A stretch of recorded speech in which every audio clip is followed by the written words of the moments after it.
Phone मेरे हाथ में जो है ना इम्पॉसिबल है। ये फोन की प्राइस है अंडर 6,000 रुपीज। एक वेरिएंट है 12 GB रैम 256 GB स्टोरेज। जब मुझे बताया गया मैंने बोला नॉट पॉसिबल। फिर उन्होंने मेरे को एक्चुअल फोन भेजा एंड इट्स ट्रू।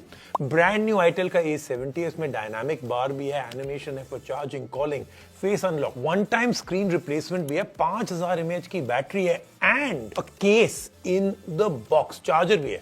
5 और रीजन बताता हूं why at this price this is a game changer. Number 1, design, great looking blue colour, nice in hand feel है। 3 और रंग भी है, green, gold and black. Number 2, big 6.6 inch का HD प्लस LCD पैनल है, great colours. Number 3, एक variant में है 256 एक्चुअल ऑन बोर्ड स्टोरेज। ये फिजिकल स्टोरेज है, no memory card needed, plenty of room for all your games and memories. Next, performance, 12 GB RAM, 4 GB on device, 8 GB expandable, quick app launches and thanks to Android Go, एक light version of Android and combined with the Unisoc octa core chipset, this one really rocks. साथ में उन्होंने दिया है charger in the box, 5000 mAh की battery भी है, charges by the type C पोर्ट। बोनस 13 मेगापिक्सल का सुपर HDR कैमरा है and 8 megapixel front camera for awesome selfies. All of this for a starting price of 5,999। ये है perfect smartphone for anyone on a serious budget. Share it with everyone and follow me Rajiv Makhni, all tech no BS।